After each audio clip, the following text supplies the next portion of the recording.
billahi samil alim minash shaitani rajim. Bismillahir rahmanir rahim. Innal hamdalillahi nahmaduhu wa nasta'inuhu wa nastaghfiruhu wa natubu ilayhi wa na'udhu billahi min shururi anfusina wa min sayyiati a'malina. Innahu man yahdihillahu fala mudilla lahu wa man yudlil fala hadiya lahu wa ashhadu an la ilaha illa Allah wahdahu la sharika lahu wa ashhadu anna Muhammadan abduhu wa rasuluhu, amma ba'd. Wiki iliyopita, wale wanaokumbuka, tulimaliza kutaja majina 28 ya siku ya Kiyama, majina ambayo yote haya tuliyotaja wiki iliyopita Mwenyezi Mungu ameyataja kwenye Qur'ani, na inaonyesha umuhimu na uzito wa siku yenyewe. Tukaahidi kwamba sisi sasa tumefika wakati wa kufufuka kutoka kwenye makaburi yetu, na linalofuata baada ya kutoka kwenye makaburi ni ahwalu yaumil qiyama, vituko vya siku ya Kiyama, yale tutakayokuyaona kwenye siku ya Kiyama. Darasa leo itakuwa mzito na darasa mbili zinazofuata, kwa sababu ahwalu yaumil qiyama haiwezi kuelezeka kwa darasa moja, pengine darasa 3 ama darasa 4. Sisi tunaamini katika Uislamu kwamba tutafufuka baada ya kufa. Ajua Mwenyezi Mungu Subhanahu wa Ta'ala ni 40 ngapi zitapita baada malakusur amepuliza baragumu ya kwanza. Tutakaa 40, alafu tutapulizwa baragumu ya pili, ndio tutatoka kwenye makaburi. Sisi tumefika hapo. Qur'ani na hadithi za Mtume zinaonyesha kwamba sisi tutafufuka ardhu Sham. Ardhu Sham leo ni miji minne, ni Palestina, Syria, Jordan na Lebanon, Lebanon. Hii ndio yote inaitwa ardhu Sham. Kule ndiko sisi tutafufuka. Ibn Abbas radhiallahu anhu anasema, Ibn Abbas ni katika masahaba Mtume alayhi salatu wassalam, na Ibn Abbas, Mtume akiaga dunia, Ibn Abbas alikuwa na takriban miaka 15, lakini alikuwa ameshamjua Mtume vizuri, na Mtume aliona akili kali ya Abdullah ibn Abbas, akawa anamfundisha vitu katika dini mpaka akaitwa habrul umma, yani mwanachuoni wa umma. Ibn Abbas anasema, man shakka fi anna ardha al-mahshari hahuna yani Sham falyaqra hadhihi al-aya. Anayekuwa na wasiwasi akawa hajaamini kwamba ardhu Sham ndio sisi tutatoka kule, aisome aya hii kwenye suratul Hashr aya 2.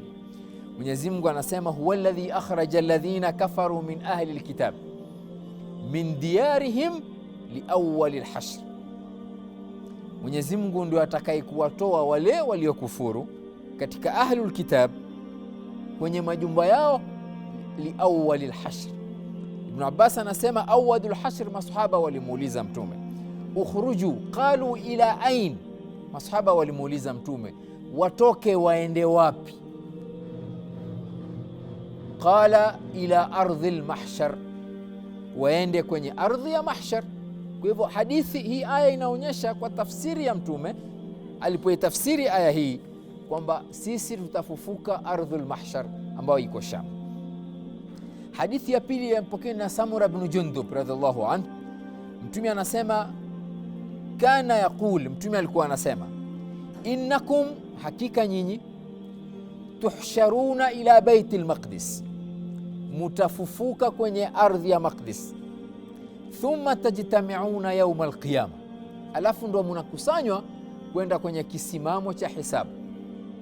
Hadithi ya tatu ilipokewa na Ahmad na al-Hakim.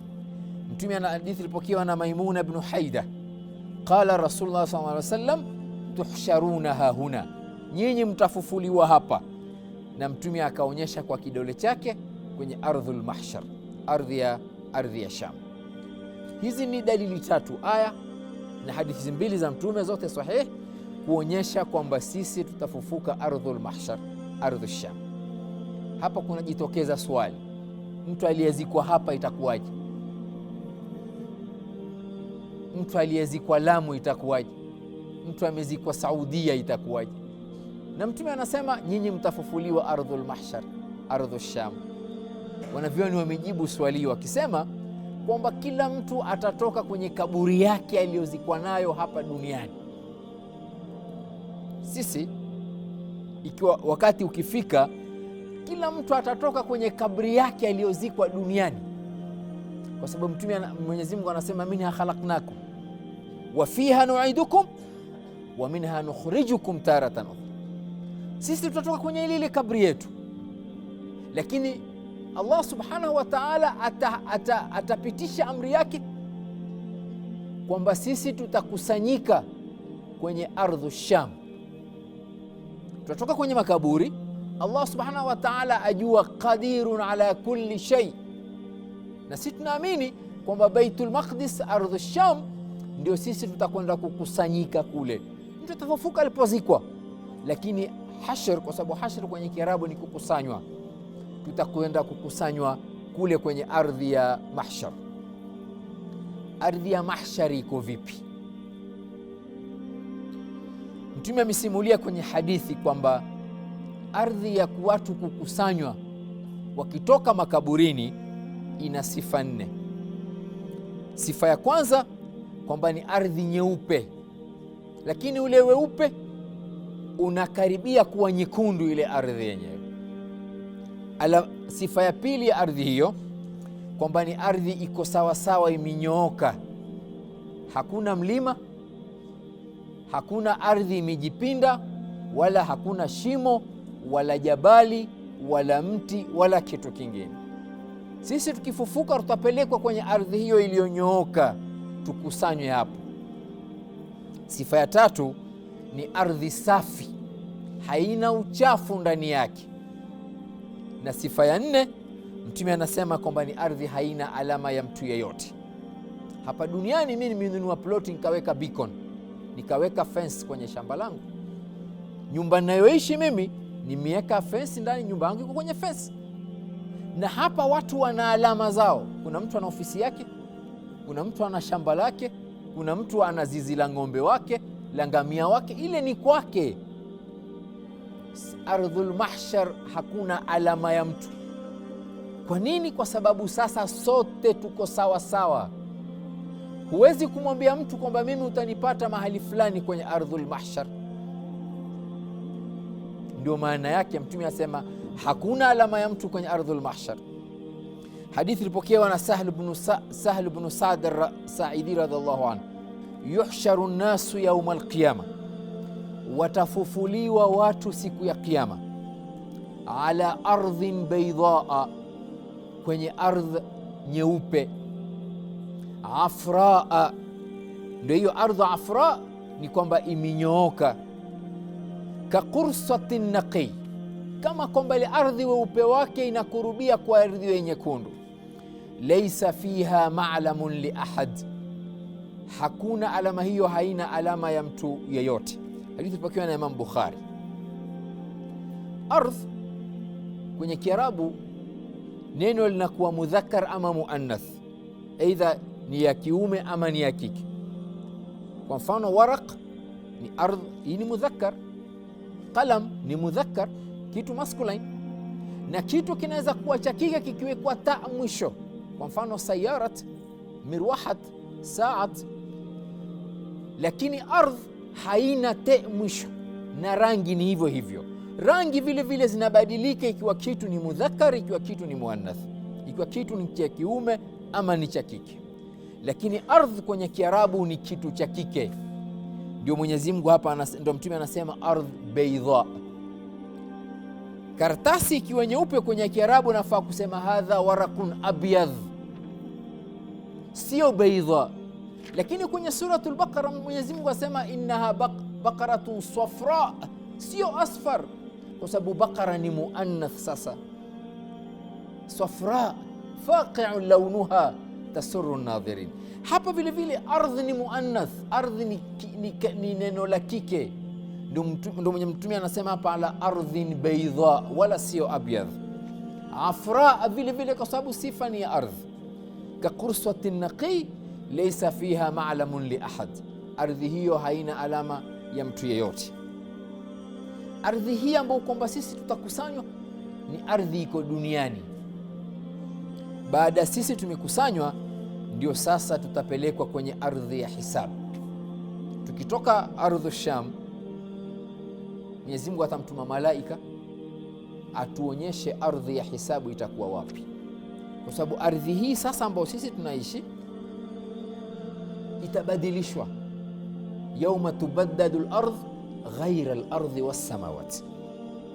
Ardhi hii sasa ambayo sisi tunatembea nayo, hii ardhi itatumika ushahidi. Sasa itatumika ni kama ushahidi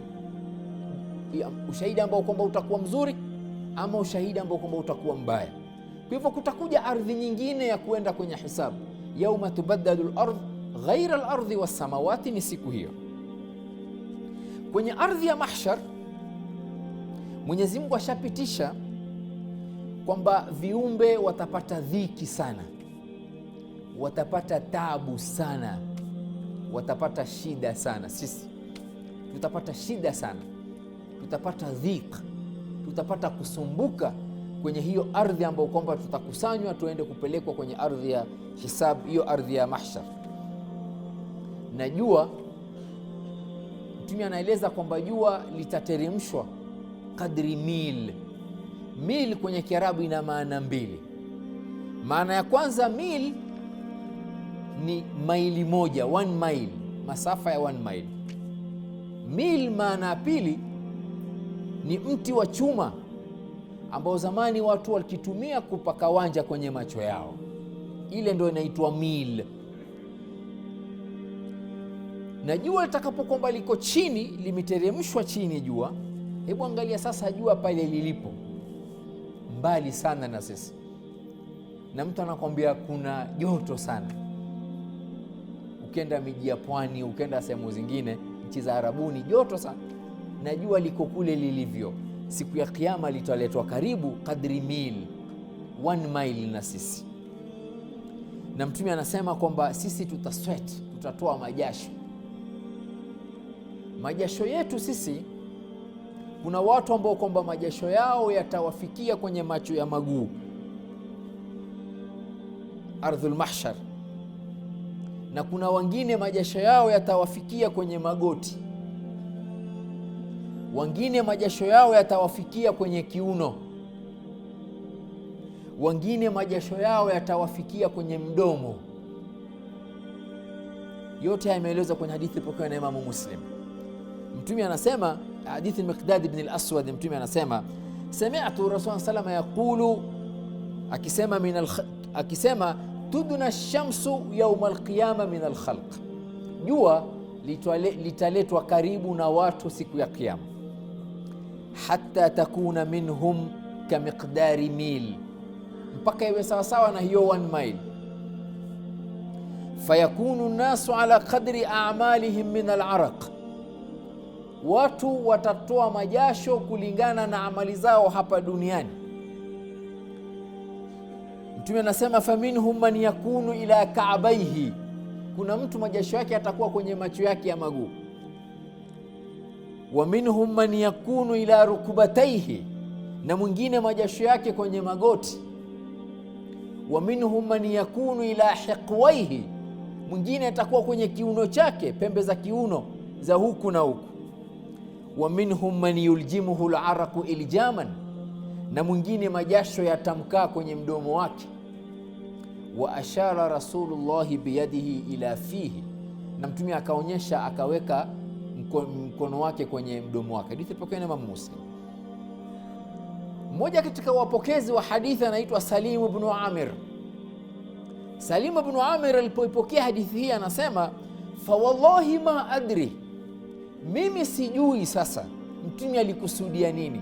Ma yani bilmil, amasafatul ardh, ni ile sehemu ya ardhi 1 mile, kutoka hapa mpaka kule 1 mile. Amilmilu alladhi tuktahalu bihi alain, ama ni kile chuma kidogo kama kalamu tu, kama kalamu. Mil inakuwa kama hii kalamu. Hajui sasa mili anakusudia Mtume ni ile masafa 1 mile, maili moja, ama anakusudia kwamba jua na kitu chetu litakuwa liko karibu. Hajui Salim ibn Amir mtume anakusudia nini. Lakini wallahu alam, wanavyoni wanasema mtume anakusudia yale masafa ya 1 mile, na sisi tutatosheka na hapo. Sisi sasa nataka kutaja ahwalu yaumil qiyama, vituko tutakavyokuviona siku ya kiyama.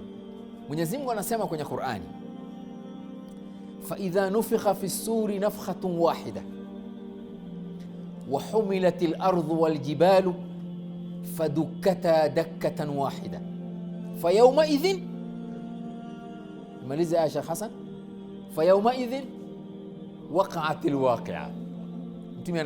Mwenyezi Mungu asema hivyo siku kwenye hii aya, asema fa idha nufikha fi suri nafkhatun wahida, itakapokupulizwa, wa humilatil ardu wal jibali, hii ardhi itagonganishwa na majabali, ndio aya inavyosema. Fadukkata dakkatan wahida, itapigwa tu ardhi na majabali mara moja. Fa yawma idhin waqa'atil waqi'a, ndio sasa kiyama kimesimama. Yani sisi tukitoka kwenye makaburi tutapelekwa ardhul Sham. Tukifika ardhul Sham ndio jua litakuwa karibu na sisi, ichukuliwe ardhi na majabali, yapigwe mara moja tu, dakkatan wahida. Fa yawma idhin waqa'atil waqi'a, kiyama sasa ndio kitaanza kusimama. Ukisoma aya za Qur'ani za kiyama zote, Mwenyezi Mungu ametanguliza kuona kabla kusikia, na aya za duniani Mwenyezi Mungu ametanguliza kusikia kabla ya kuona. Ndio inna sam'a wal basara wal fuada, Mwenyezi Mungu ametanguliza duniani kusikia kwanza, lakini aya za kiyama Mwenyezi Mungu ametanguliza kuona, kwa sababu sisi tukifika kule ardhul mahshar tutaanza kuona mambo ya kutuogopesha. Mimi nataja mambo haya moja baada ya lingine. Jambo la kwanza, nyuso zetu zitakuwaje? Qur'ani imeeleza kwamba sisi tukifika wakati wa fa yawma idhin waqa'atil waqi'a, nyuso zetu sisi tutanyenyekea mbele ya Mwenyezi Mungu. Yani kunyenyekea, tutakuwa dhalili, tutakuwa hatuwezi chochote mbele ya Mwenyezi Mungu Subhanahu wa Ta'ala. Na wanavyoni wanasema hii aya itawahusu watu wabaya, wale waliofanya uchafu hapa duniani, wale waliodhulumu wenzao, wale waliofanya mambo ambayo hayafai. Wao wakifufuka siku hiyo, watakapokuona kila kitu kimebadilika, wao watainamisha nyuso zao chini. Mwenyezi Mungu anasema kwenye sura Taha 111, wa anatil wujuhu lilhayyil qayyum wa qad khaba man hamala dhulma. Siku ya kiyama watu watainamisha nyuso zao kwa alhayyul qayyum, ambaye Mwenyezi Mungu ni hai. Al-Qayyum ni mwenye kusimamia mambo yake yeye mwenyewe.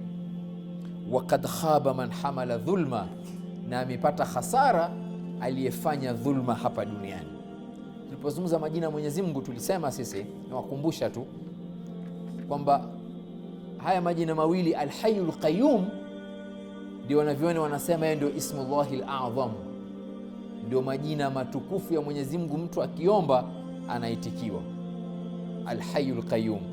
Mimi nilieleza jina la Mwenyezi Mungu Al-Qayyum, lakini Al-Hayy sijalifikia. Tukimaliza silsila hii tutarudi kwenye majina ya Mwenyezi Mungu, tutasoma jina la Mwenyezi Mungu Al-Hayy. Jambo la pili, sisi tukitoka ardhul mahshar, kitu kingine tutakachokuona ni macho yetu vile vile. Sisi watu wote watakuwa wanaangalia chini, na sisi tutakuwa sawa sawa na nzige. Nzige ni wale grasshoppers, yani wale wabaya wataangalia chini, na watu wa kawaida wengine vile vile nyuso zao, macho yao watakuwa wanaangalia chini. Mwenyezi Mungu anasema kwenye suratul Qamar aya 7, khushan absaruhum yakhrujuna min al-ajdathi kaannahum jaradun muntashir. Khushan absaruhum, manake Mwenyezi Mungu anasema sisi tukifika ardhi ya kwenda tukienda ardhi ya qiyam, ardhi ya hisab, khushan absaruhum, macho yetu tutakuwa hatuwezi kuangalia mbele, tutaangalia chini.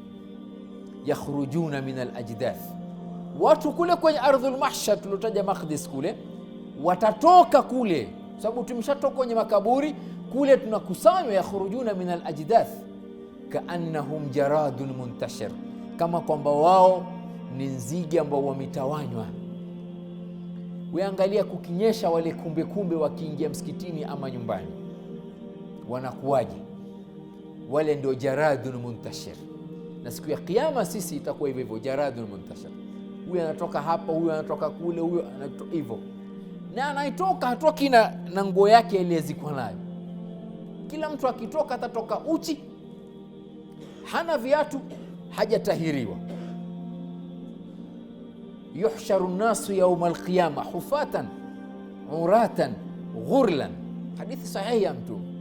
Mutatoka kule kwenye ardhul mahshar na kwenye makaburi mengine, hufatan, hakuna viatu,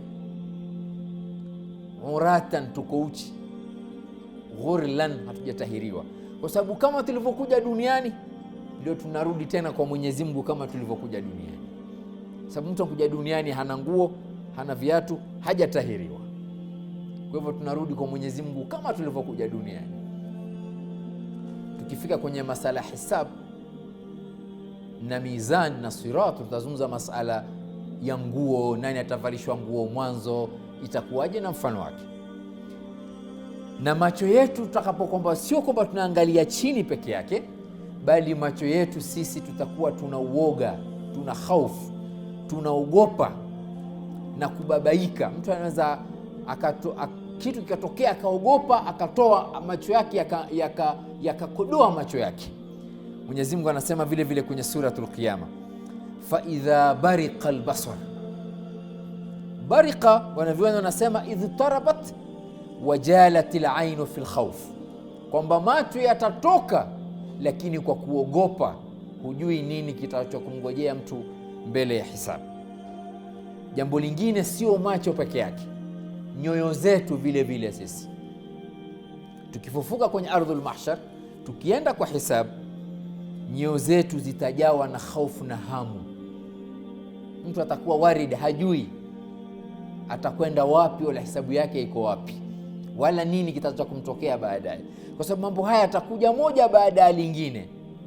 Mwenyezi Mungu anasema qulubun yawma idhin wajifa absaruha khasha, hii suratul Naziat, kwamba nyoyo siku hizo za kiyama, siku tukifufuka, wajifa, zitakuwa zinadunda, moyo unapiga, unasikia mtu moyo wake unavyopiga.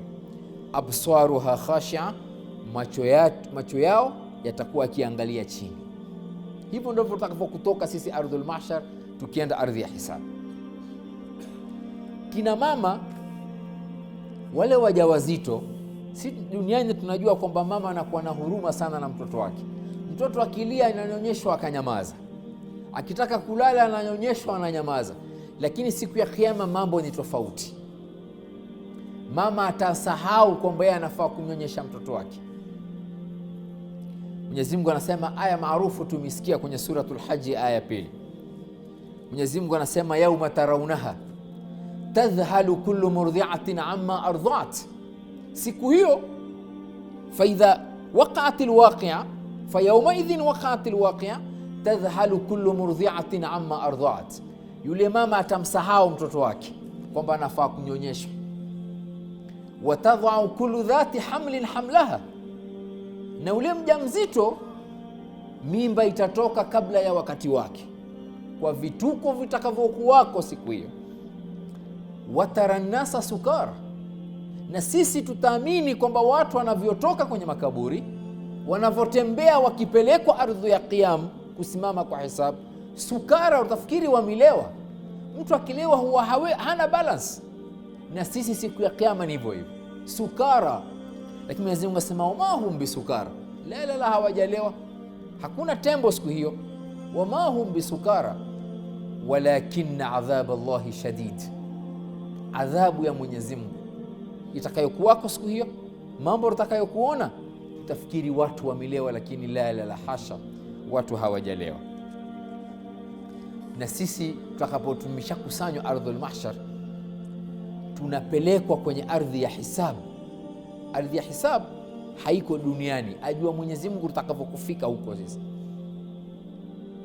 Sisi tutakwenda kwa swafu, hatutaenda kama watu tunaenda group. La, tutaenda kwa Mwenyezi Mungu tukiwa tuko kwenye swafu. Allahu aalam swafu hizo zitakuwa ziko vipi, lakini aya nitakayokuisoma, aya hizi tumeisoma leo siku ya Ijumaa kwenye suratul Kahf, kuonyesha kwamba yule malaika atakao kutumwa kuja kutuchukua, kwa sababu kutatuma malaika huyu tangu Mwenyezi Mungu amuumbe, yeye anangoja siku hii tu kuja kuwaonyesha watu mahali pa kwenda Kiyama, kwenda kufanyiwa hisabu. Mwenyezi Mungu anasema kwenye suratul Kahf 48, wa'uridhu ala rabbika saffan, nyinyi mutapelekwa kwa Mwenyezi Mungu kwa safu. Laqad ji'tumuna, Mwenyezi Mungu anawaambie watu, laqad ji'tumuna, mumikuja kwetu sisi, kama khalaqnakum awwala marra, kama tulivyoumba mara ya kwanza. Hamna nguo, hamna viatu, hamjatahiriwa. Kama khalaqnakum awwala marra, bal zaamtum allan naj'ala lakum maw'ida. Hili wataambiwa wale wasiokuwa waumini, nyinyi mulidhani kwamba hamuna miadi na sisi, hamuna wakati kukutana na sisi. Wakati ndio huu umefika. Siku ya Kiyama vile vile, naangalia wakati, kuna watu, sisi tukienda kwenye ardhi ya hisabu, kuna watu mara mbili. Kuna watu ambao kwamba hawataruhusiwa kuongea, na kuna wengine wataruhusiwa kuongea, kwa sababu ile siku ni ndefu, na atakayokutokea atakuja moja baada ya lingine. Kuna kipindi fulani kutakuwa hakuna kuzungumza, watu wote wamenyamaza. Mwenyezi Mungu anasema kwenye suratu Taha 108, yauma idhin, siku hiyo ya Kiyama, yattabi'una ad-da'iya la iwaja lah, watamfuata huyo malaika aliyetumwa kutuonyesha ardhi ya Kiyama iko wapi. La iwaja lah, huyo malaika sio kwamba hajui njia, la iwaja lah, barabara iko moja kwa moja. Wa khasha'atil aswatu lirrahman, na watu wote watanyamaza kumwogopa Ar-Rahman subhana. Fala tasma'u illa hamsa, hutasikia ila sauti za miguu yao wakitembea, wakipelekwa ardhi ya hisabu. Mwenyezi Mungu anasema tena kwenye suratul Mursalat, hadha yaumu la yantiqun, hii ni siku hufai kuzungumza, hufai kumwona mwenzako unamjua ukamuita. La yantiqun, huwezi kuzungumza siku hiyo. Wala yu'dhanu lahum fayatadhirun, wala watu hawatapewa ruhusa kutoa udhuru ndio watoe udhuru. Yani hapo ukifika mtu atatamani kutoa udhuru baada ashaona alama, yule mtu mbaya ashaona alama, mimi niko vibaya, atatamani apewe fursa ajieleze kwa nini alimkosea Mwenyezi Mungu. Wala yu'dhanu lahum, hawajapewa ruhusa kuzungumza, wajieleze, watoe udhuru. Fayatadhirun, ili sasa mtu ajieleze, mimi ilikuwa kadhaa. Hakuna siku hiyo. Na mara nyingine kuna watu watazungumza, lakini mazungumzo yao ni mazungumzo yanayohusiana ile siku ya Kiyama, sio mazungumzo ya dunia. Dunia huku haifai. Sasa dunia ishamalizika.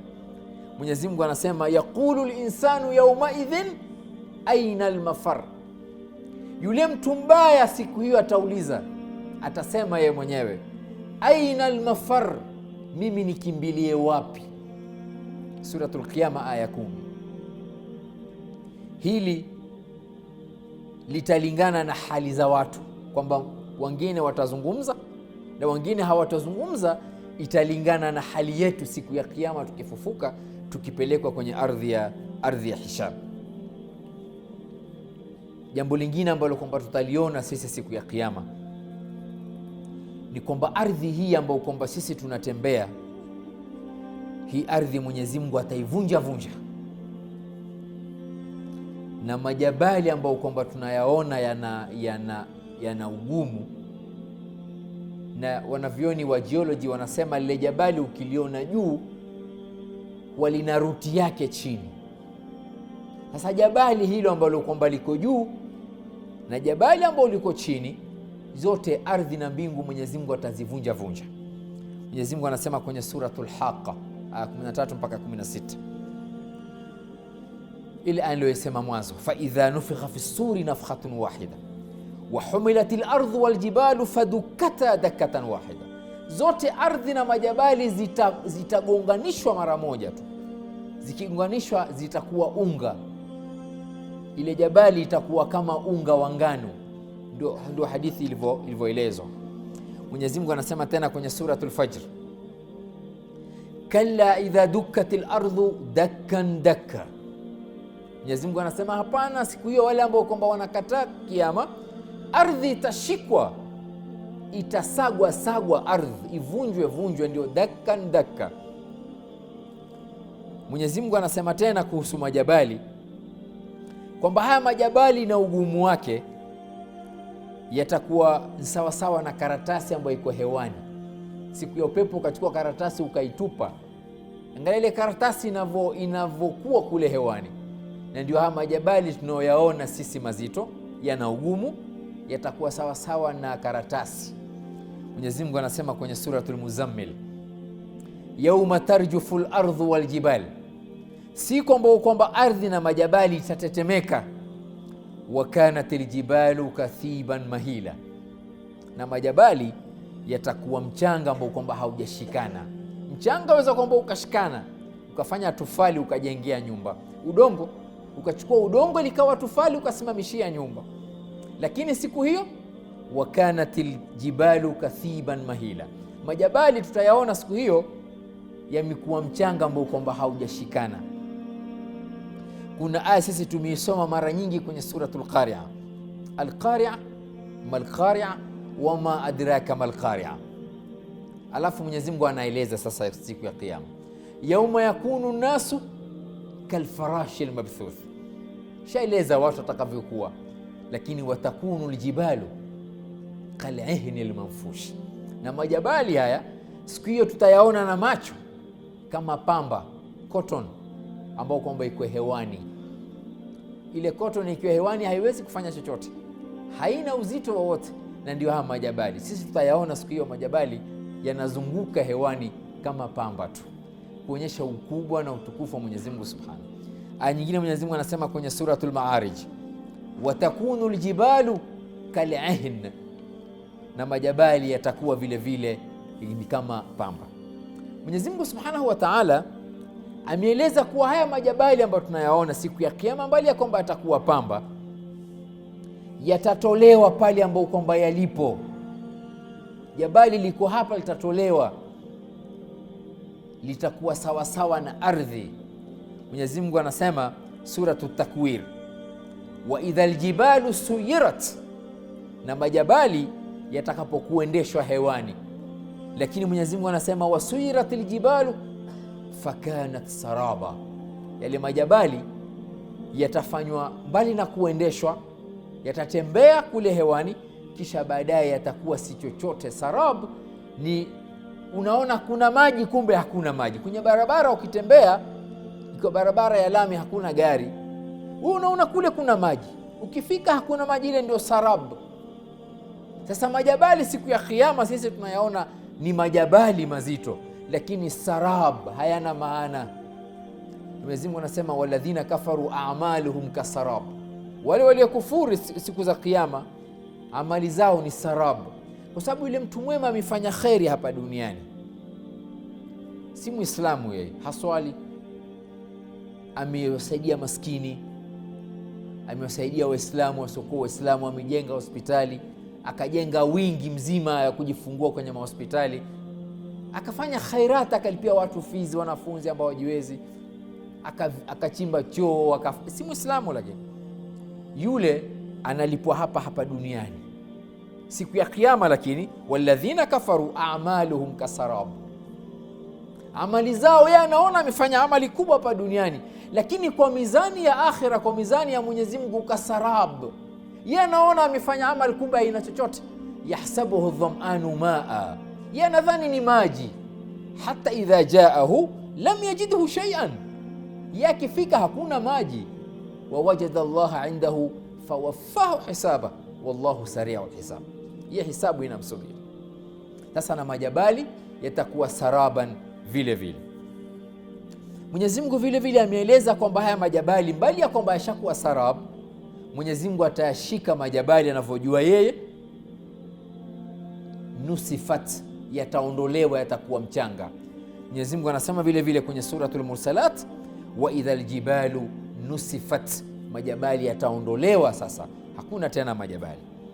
Mwenyezi Mungu anasema tena kwenye suratul Taha, wa yasalunaka anil jibali, watakuuliza kuhusu haya majabali, faqul, waambie Muhammad, yansifuha rabbi nasfa, majabali yataondolewa, fayadharuha qa'an safsafa, yatakuwa ni sawasawa na mchanga, uko sawasawa na ardhi. Lile jabali ajua yeye Mwenyezi Mungu litakapokuwa, litakuwa sasa ni mchanga sawasawa na mchanga mwingine. La tara fiha iwaja, hakuna kwamba ile ardhi imejipinda ya kwenda kwa kiyama. Ardhi sasa lazima iwe iko tambarare, iko sawasawa.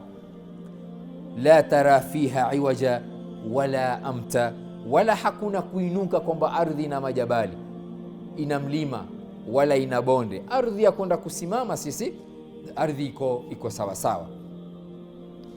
Mimi nasimama hapa leo kwenye majabali na ardhi. Tukikutana Ijumaa atakayokufuata, insha Allahu taala, tutazungumza Mwenyezi Mungu atakavyokuishika hii ardhi na atakavyokuikunja mbingu. Mbingu tutajua zina nguvu kweli kweli. Ukiangalia Mwenyezi Mungu akizungumza kuhusu uumbaji wake, ametoa mfano wa ardhi na mbingu, kwamba ardhi ameiumba ina nguvu na samaa ina nguvu. Na sisi tulisema kwamba uwingu wa kwanza mpaka uwingu wa pili ni miaka 500, kutoka uwingu wa kwanza mpaka uwingu wa pili, na ziko 7. Na ule uwingu wa kwanza, ile samk, hii ndio samk, ule uwingu wa kwanza, ule unene wa mbingu ya kwanza ni 500 am, ni miaka 500.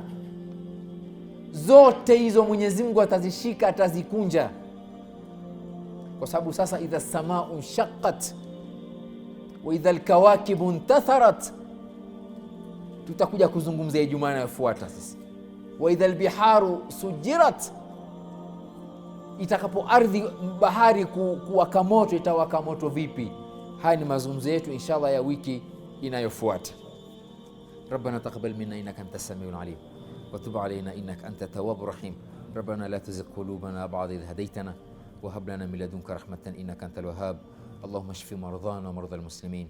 Allahumma shfi maradhana wa maradha almuslimin. Allahumma shfi maradhana wa maradha almuslimin.